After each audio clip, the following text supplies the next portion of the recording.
Prime Minister Mark Carney has been under pressure to act quickly on one of the biggest issues for Canadians, housing. And at the start of the week, he announced part of his solution, an agency called Build Canada Homes. A new federal entity that will supercharge housing construction across Canada. This new entity is getting $13 billion in federal funding to start. But how exactly will it, quote-unquote, supercharge housing construction? And what will that mean for house prices and rental costs? Nojoud Al Mallees covers economic issues for The Globe and was at the launch of Build Canada Homes. She'll discuss how the Prime Minister believes this agency will help solve Canada's complex housing issues. I'm Cheryl Sutherland, and this is The Decibel from The Globe and Mail. Nojoud, great to be talking with you today. Thanks for having me. So let's start with this new agency that was announced, Build Canada Homes. What exactly is its mission? Its primary focus is to build more affordable housing across the country. And it wants to do this by also, as the Prime Minister would often say, catalyzing investment from the private sector, boosting innovation in the industry by using new ways of constructing homes, and providing financing for developers to build those homes, including on public lands. Catalyzing, that's quite the word. Oh, well, it's the word of the year for this government, for sure. And so we're talking about non-market housing. Can you just tell me what exactly that refers to? Yeah, so oftentimes when we're saying affordable housing in this context, what we mean is non-market housing, which is housing that's not for profit. It's housing that is delivered by nonprofit organizations, by government agencies. If you think of Toronto Community Housing, that is non-market housing. If you think of co-ops, that's non-market housing. And so there's a whole spectrum of housing that falls under this bucket, and it's primarily geared towards those with low and modest incomes. Mm-hmm. Do we have a sense of what does affordable housing mean to the Carney government? So the government's definition of affordable housing is housing that costs 30% or less of your pre-tax income. And so that can mean a lot of different things depending on who we're talking about. Right. Yeah. And I think it's important to point out because I don't think that, that means it's affordable for everyone, but that's the definition that the government's giving. Yep, exactly.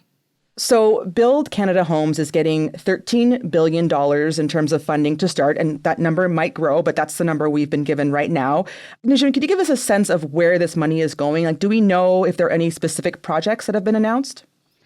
The government has announced some initial initiatives that they're planning, but the majority of that money has not been allocated yet, and it'll be up to Build Canada Homes to figure out what to do with it. So the announcement included a $1 billion fund for transitional and supportive housing, and so that's specifically housing for those who are transitioning out of homelessness, those who have additional needs because of mental health related issues, drug addiction. And so that bucket of money is aimed at addressing that specific problem. They've also announced that they want to move forward with building homes on federal lands in 6 cities. Those cities are Dartmouth, Longueuil in Quebec, Ottawa, Toronto, Winnipeg, and Edmonton.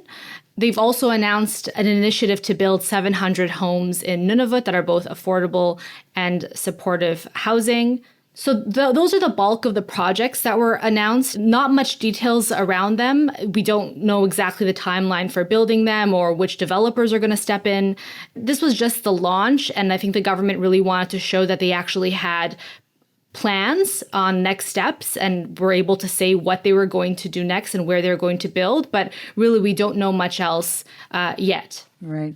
You said developers there, and that makes me think about who exactly is building these homes, because there was some concern that the government might actually be involved in physically building these units.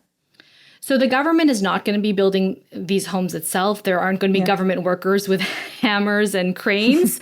I think that was to the relief of a lot of private developers who are nervous about the idea of the government becoming a developer. So the Prime Minister really emphasized that this is about partnering with the private sector to build these homes. The role that Build Canada Homes is going to play is by providing low-cost financing to some developers potentially, providing the land where they could build the homes, helping fast-track the approval for some projects.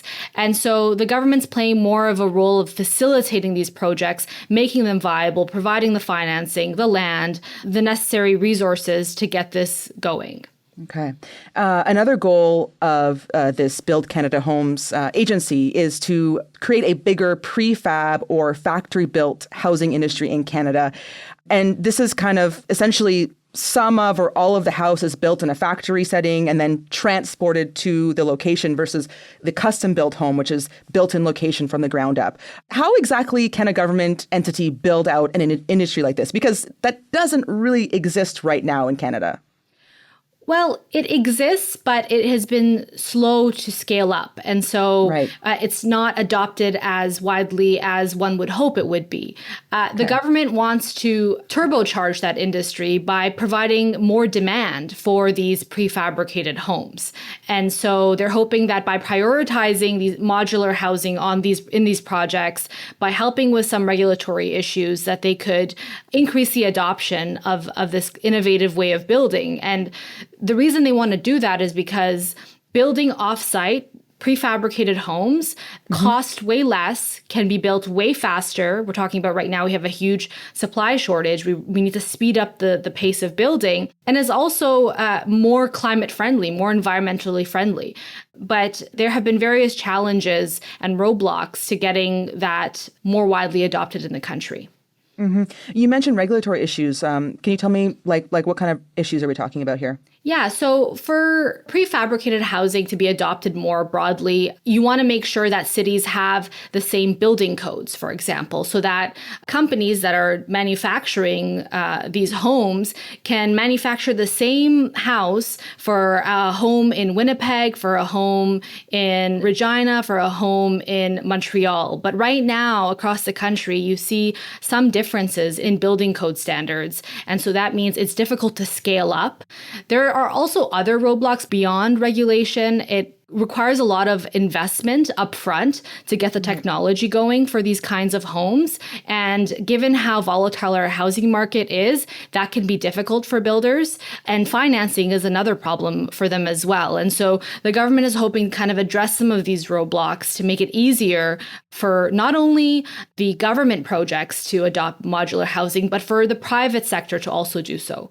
Right. And I imagine you also need the factories to actually build these modular homes. Yes, exactly. Yeah. And that's where the investment comes in. Right. So Build Canada Homes is tasked with building affordable homes right away, as well as creating this entire industry needed to do that at the same time. That's like two very big things to be doing at once. Is this even possible?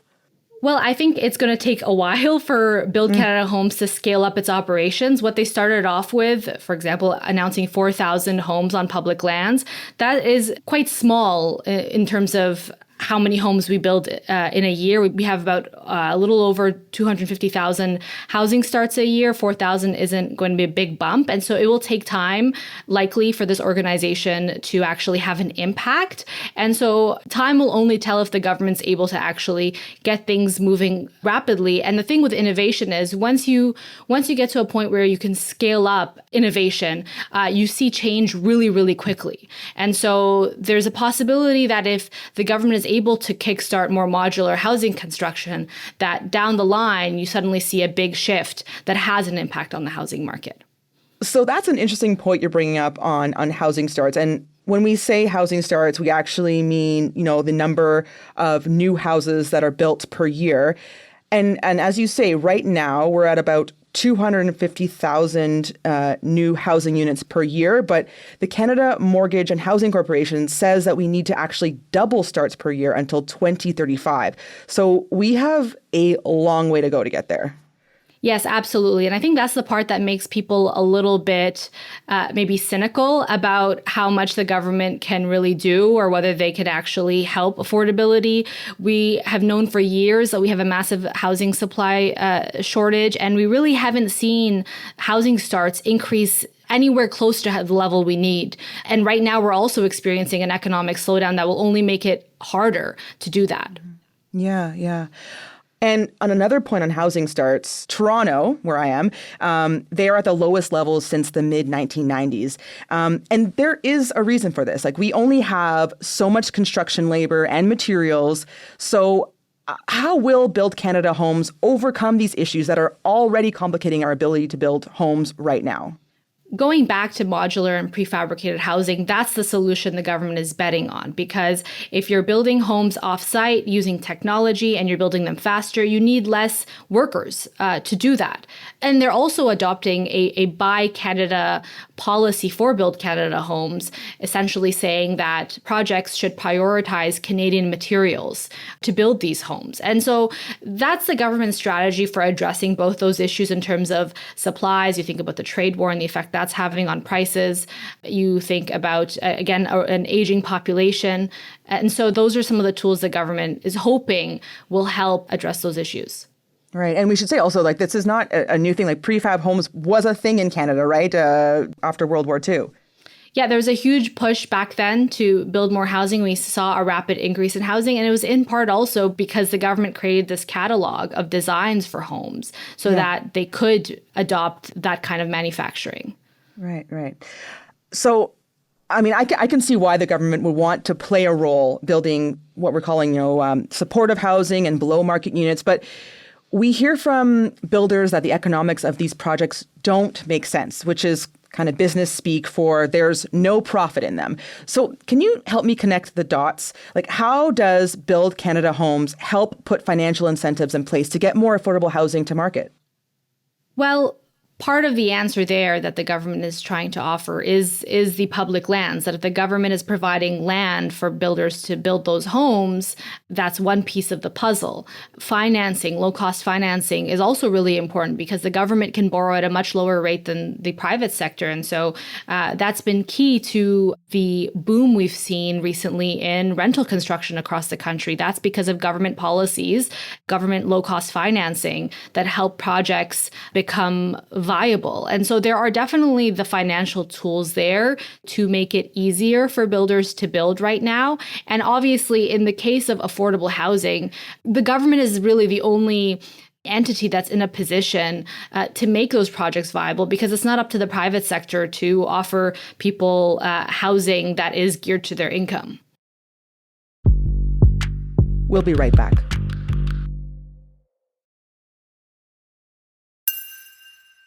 So, Nojoud, you spoke with experts in the housing field after Carney made his announcement. How did they react? The not-for-profit housing sector is really excited about Build Canada Homes because it is putting this emphasis on affordable housing, non-market housing. And they say that should be the focus of the government because that is its responsibility. There has been some nervousness about the speed at which the government will move forward with Build Canada Homes because so many projects have been delayed right now as the economy slows and conditions worsen in the housing market. And so they're all hoping that the government will move quickly and won't stall its initiatives as it builds up Build Canada Homes. They want them to move ahead with what they can right now to get these projects going. Right, right. Conservative leader Pierre Poilievre has criticized this plan, saying that Canada doesn't need more bureaucracy to fix its housing problem. You know, the funny thing is we all agree that Canada has everything you need for affordable homes. In fact, housing should be dirt cheap because we have the most dirt to build on. We have the builders, we have the trades, we have the companies, they have the money. They'd love to get building. What's standing in the way is bureaucracy. And so Mark Carney's solution is to add another bureaucracy that will only slow things down. Does Poilievre have a point here? Because we already have the Canada Mortgage and Housing Corporation, CMHC. So are we just adding more bureaucracy? Well, what hurts the government's track record is that the previous Liberal government had a national housing strategy that was supposed to address this issue of affordable housing. And And the programs that it adopted under the CMHC have had mixed levels of success. Meanwhile, the housing market worsened significantly in terms of affordability over the last decade. And so for the Conservative leader, it's easy to make that argument of saying, you're going to start another office, and what happened to all the other programs that you ran? They weren't successful, and now you're just going to put a shiny new sign on it and call it something else. Well, you haven't built any homes. You've mentioned a few times now that our economy is slowing down, and the trade war with our largest trading partner is dragging now. Even in his announcement, Carney acknowledged that there is an atmosphere of, quote, extreme uncertainty. We need to keep moving with speed and determination, because the upheaval in the global trading system is not a transition, it's a rupture. And its effects are already profound. Workers displaced from their jobs, supply chains disrupted, and massive amounts of investment held back due to extreme uncertainty. How feasible is it to not just build more quickly, but also build out a new industry in this time of economic uncertainty? It's a challenging time to be trying to spur housing construction. So the Prime Minister is pitching Build Canada Homes as a bit of a solution to all of those issues, right? So as we're dealing with a trade war, he wants to build up domestic industries so that they don't have to rely on the US as much, and that these products go towards building up Canadian infrastructure, Canadian homes. Again, it all sounds great as a plan, but oftentimes the challenge is always in the implementation and how long that's going to take, right? We got no timelines from the announcement on Sunday, and probably in part because the government doesn't want to put itself in a situation where it promises X number of homes by this specific date. And so we'll just have to wait and see in the coming months of what kind of success they have and whether you start hearing about projects becoming viable because of the government's initiatives. Right. I mean, you said you spoke to some experts around this. Were they concerned about the fact that there were no timelines given here? Because I think that's something that's on a lot of people's minds. Like, sure, it's great to announce that we're going to do all these homes, but when, right? What did you hear? Well, the problem with timelines is that the government can oftentimes choose these lofty goals that never really are never accomplished. Like you think about the Prime Minister promising to double the rate of home building. I think most experts would tell you that's unlikely to happen anytime soon, right? And so even though we wonder when are they going to move ahead with all of these plans, how many homes are you going to build? The other side of it is, well, do you want to put yourself in a corner and promise something you can't deliver? But there is definitely appetite for the government to increase its ambitions quickly and to show that it could scale up Build Canada Homes. Yeah. As journalists, I know that we love deadlines, so I just thought maybe they want a deadline as well. and that's how every press conference, that's what we're always asking, right? When are you going to do this? Yeah. One thing I'm still trying to figure out here is this government has already taken heat when Housing Minister Gregor Robertson said he didn't think housing prices needed to come down, but just that supply needed to increase. Build Canada Homes is vowing to increase supply for the deeply affordable end of the housing market. But what effect will that have on housing prices in Canada overall? Well, presumably, if you build up the affordable housing stock in the country, that will take some pressure off of the general housing market because more people will be able to get housing through, I guess, the government and those nonprofit organizations. On prices, I mean, you would have to build so many homes to start seeing home prices fall. I think right now what's more realistic is talking about stabilizing home prices so that they don't continue to rise. And for politicians, it's always tricky talking about prices. There's plenty of homeowners in this country that don't want to see the value of their homes fall. There's plenty of young people who absolutely do want to see that because that's the only way they get in the housing market. And so that's a tricky balance. I'll also add that in terms of these projects, that's rental housing.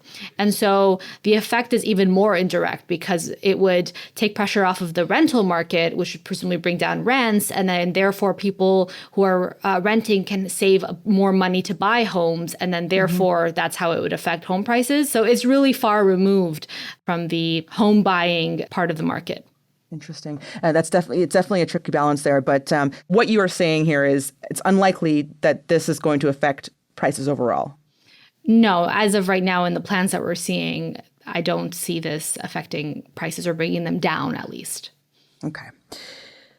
So just lastly here, we know that affordability, the prices of housing is really top of mind for Canadians. And I'm just wondering, when housing is such a huge issue for people, do you think that this initiative is going to be enough? I think it depends on the success the government has. They have quite significant ambitions for Build Canada Homes and what it means not only for low and middle income Canadians, but also what it means for the industry and how it builds homes. The Prime Minister on Sunday made the argument that actually a lot of Canadians are in need of non-market housing. He mentioned that those who make $90,000 and less, a two-person household that make $90,000 and less, are the ones who fall under that housing need bucket, and that makes up almost half of the country. And so although at first glance, Build Canada Homes seems like an initiative that's maybe not for you or me, it is actually important for a lot of Canadians. That was the argument the Prime Minister made. You know, he said, listen, Canadians are a generous people. But Canadians are a generous people. Canadians care about homelessness. They care about people in transition. They care about our communities. And they recognize that there are deep challenges in our communities, many of which are at least contributed to by the state of our housing market. And that's why we're acting. And so that was his argument for why Build Canada Homes matters and matters to a broader demographic than you may think at first glance. Mm-hmm. The challenges in the housing market are so significant and they've been there for so long that change is not going to happen overnight. It's going to take years to change the nature of the housing market. So these are just the first steps. It's really hard to judge where this goes. And there's more that the government's going to have to do to address housing affordability in this country, including in just the normal housing market, housing that is not provided by government or nonprofit organizations. And there have been some promises made related to cutting GST charges and bringing down development charges and addressing regulatory issues in the country. And all of those things are going to matter and are going to have an impact on the housing market in the long run. And so we'll just have to wait and see. All right, Nojoud, we'll leave it there. Thank you so much for being on the show. Thanks for having me. That was Nojoud Al Mallees, who covers economics for the Globe out of our Ottawa bureau. That's it for today. I'm Cheryl Sutherland. Our producers are Madeline White, Michal Stein, and Ali Graham. David Crosby edits the show. Adrian Chung is our senior producer, and Angela Pacenza is our executive editor. Thanks so much for listening, and I'll talk to you soon.